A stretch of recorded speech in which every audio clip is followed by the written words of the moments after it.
आज के सवाल को देखा जाए यहाँ पर, ये एनसीईआरटी क्लास 12 के चैप्टर 2 जिसका नाम सॉल्यूशन है, उसके एग्जाम्पल 2.11 से लिया गया है। ये सवाल ऑस्मोटिक प्रेशर रिलेटेड है।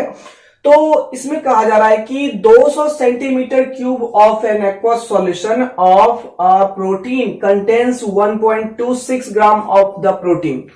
यानी कि हमारे पास एक एक्वस सॉल्यूशन है एक प्रोटीन का। प्रोटीन क्या होता है? तो प्रोटीन एमिनो एसिड का जो है पॉलीमर होता है। यूं समझ लीजिए, एमिनो एसिड जो होते हैं उसके पॉलीमर होते हैं जिसका मॉलिक्यूलर मास बहुत ही हाई होता है, ये हमारा प्रोटीन होता है।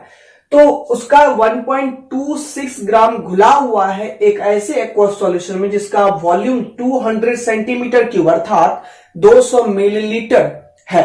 ठीक है, तो यहां पर कहा जा रहा है कि the osmotic pressure of such a solution at 300 kelvin is found to be 2.57 into 10⁻³ बार।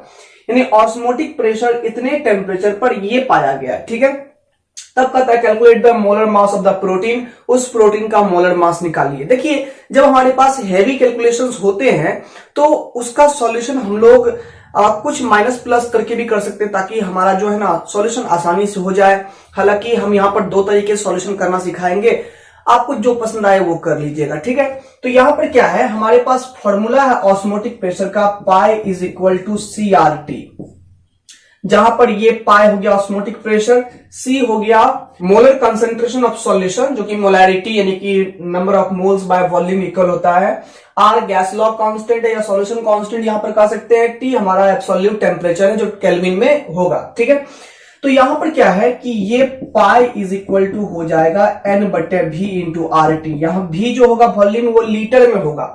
अब देखिए यहां पर हम वैल्यू पुट करते हैं। सबसे पहले हमको यहां पर N को भी सॉल्व करना होगा। नंबर ऑफ मोल क्या होता है? Weight of solute by molar weight of solute.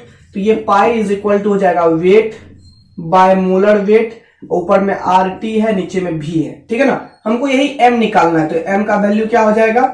M बराबर WRT बटे पाई V। ये जो मोलर मास निकलेगा वो एक्सपेरिमेंटल डाटा से निकल रहा है, इसलिए इसको एबनॉर्मल मोलर मास कहते हैं। अब देखिए यहां पर सिंपल है कि यहां पर हम लोग पुट कर सकते हैं M is equal to W का वैल्यू, यहां पर वेट ऑफ सॉल्यूट हमें दिया हुआ है कितना 1.26।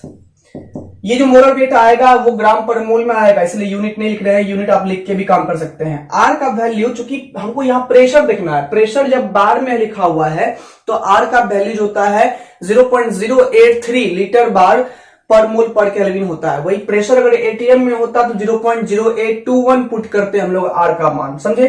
तो यहां पर प्रेशर ऑस्मोटिक प्रेशर बार में था तो 0.083 पुट कर लिया हमने। T का वैल्यू 300 केल्विन दिया हुआ है, बाय यहां पर कर लेंगे पाई का वैल्यू जो हमें पता है 2.57 इंटू 10⁻³ इंटू V का वैल्यू जो है वहां पर 200 मिलीलीटर है, उसको लीटर में कन्वर्ट करेंगे तो 0.2 लीटर हो जाएगा। ठीक है, अब यहां पर देखिए ये 10⁻³ है, इसको अलग कर लेते हैं। तो यहां पर 1.26 इंटू 0.083 इंटू 300 बाय 2.57 इंटू 0.2 और इसमें हम 10⁻³ को यहां पर लिख सकते हैं। ठीक है, यानी कि ये 1000 से मल्टीप्लाई हो जाएगा। जब इसको सॉल्व करिएगा तो ये आएगा 61.022 आएगा। ठीक है ना, अप्रॉक्स में इंटू 10⁻³ हो जाएगा। तो 61.022 को 1000 से मल्टीप्लाई करने के बाद यह हो जाएगा 61,022। ठीक है, 61,022 हो जाएगा। ये ग्राम पर मोल में यहां पर हमारा सॉल्यूट का मोलर मास आएगा। लेकिन आप कहोगे कि सर यहां पर सॉल्व नहीं किए हम लोग। प्यारे बच्चों, अगर हम इसका एग्जैक्ट वैल्यू लेके चलते हैं तो हमें सॉल्व करने में तो प्रॉब्लम होगा या टाइम लगेगा। यहां पर टाइम लगेगा तो यहां पर एग्जैक्ट जो सॉल्यूशन आएगा वो जो बहुत ही टाइम टेकिंग हो सकता है। बात करते हैं कि अगर आपके पास आंसर्स में 61,000 के आसपास में कुछ आंसर दिया हुआ है, कोई आंसर मान लो कि 50,000 कुछ दिया हुआ है, कोई आंसर कुछ दिया हुआ है, तो वहां पर अप्रोक्सीमेट आंसर के लिए हम लोग इसको दूसरे तरीके से सॉल्व कर सकते हैं। यहां देखिए अल्टरनेट वे क्या है। अल्टरनेट वे ये है कि कुछ सटीक ढंग ढूंढ लो। जैसे कि 126 लग रहा है, ये 126 गुना 2 करेंगे तो 252 होता है। तो ये 2 बार में लगभग कटा सकता है। इसको 257 है तो कोई खास नहीं है, 2 बार में कट सकता है। इसको भी घटा देते हैं और यहां पर भी इवन कर देते हैं, 0.082 मान लेते हैं।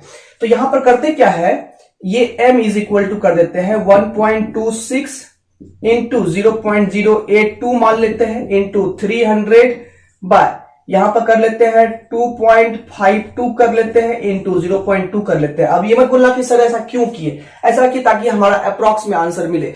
ये देखना है कि जब हमारे ऑप्शंस में आंसर्स जो है वो अगर लॉन्ग रेंज पर हो, ऐसा नहीं कि ऐसा भी नहीं होगा कि 61,022 है तो कोई अगला ऑप्शन 61,025 होगा, ऐसा कुछ नहीं होगा। जब बड़े बड़े वैल्यूज वाले आंसर होते हैं तो चारों ऑप्शन में उनका गैप भी बहुत बड़ा बड़ा होता है। हम लोग अप्रोक्सीमेशन करके भी आंसर जब निकालेंगे तो वहां पर आसानी से पकड़ में आ जाएगा कि कौन सा ऑप्शन सही है। ठीक है, तो यहां पर देखिए इसमें क्या होगा, ये 2 बार में एग्जैक्टली कट जाएगा। ठीक है, यहां पर 2 बार में ये कट गया। अब देखिए यहां पर ये हमारा ये पॉइंट उड़ेगा तो नीचे में 1000 आएगा, ये पॉइंट उड़ेगा तो ऊपर में 10 जाएगा, यहां से ये कट गया, 2 जीरो कट गया। ठीक है, यहां से 2 से कटा, ये 41 बार में कट गया 82। अब देखिए यहां पर इंटू 10 टू दी पावर यहां 3 से मल्टीप्लाई पहले से किया हुआ है। ठीक है, अब ये 41 है, यहां पर 3 बचा है तो ये हो जाएगा 3 4 तिया 12, अब बटे यहां पर कुछ नहीं 2 बचा, गुना 10 टू दी पावर 3 है। यहां पर इसको करेंगे तो 2 6 जा 12, 2 1 जा 2.5 आएगा इंटू 10 टू दी पावर 3 और ये हो जाएगा 61,500 ग्राम पर मोल आया जब हमने अप्रोक्सीमेट करके आंसर निकाला। लेकिन हमने तो हाथ से यहां पर निकाला सॉल्व करके। तो प्यारे बच्चों यही हम कह रहे थे कि जब आप लोग अपने हाथ से अप्रोक्सीमेट आंसर सॉल्व करना चाहते हो तो करना है कुछ नहीं, आपके जो अगर लगे, सब जगह ऐसा नहीं काम करता है। यहां पर लग रहा था हमको कि हम इसको 2 बार में घटा सकते हैं तो यहां पर इसलिए हम लोग ऐसा काम किए। अप्रोक्सीमेट करके भी आप लोग जो है ना, आप लोग गुना भाग से बच सकते हो और अप्रोक्सीमेट आंसर प्राप्त कर सकते हो। ये तब आपको करना है जब आपके पास जो ऑप्शन हो उस ऑप्शन में कोई भी समानता नहीं हो, बहुत ही लॉन्ग डिफरेंस हो। दैट मीन्स ये हो गया कि एक आंसर हमारा अगर एक ऑप्शन दिया हुआ है 1000 तो दूसरा ऑप्शन दिया हुआ होना चाहिए 2500 2000, ऐसा करके ऑप्शन रहेगा, लॉन्ग डिफरेंस रहेगा, तब हम अप्रोक्सीमेट करके आंसर निकाल सकते हैं। ऐसा नहीं कि एक ऑप्शन में 1000 लिखा हुआ है, दूसरा ऑप्शन में 1010 लिखा हुआ है, तीसरा ऑप्शन में 1015 लिखा हुआ है, तब वहां अप्रोक्सीमेट करना सही नहीं होगा क्योंकि सारे आंसर्स आपको ठीक नहीं मिलेंगे। तो प्यारे बच्चों आपको जो पसंद आता है वो एक्सेप्ट कर लीजिए। अगर आपको वीडियो अच्छा लगा होगा तो लाइक कर दीजिएगा और अगर आप चैनल पर नए हैं तो चैनल को सब्सक्राइब भी कर लीजिएगा क्योंकि यहाँ पर एनसीईआरटी रिलेटेड ऐसे ही वीडियोस आपके सामने आते रहते हैं।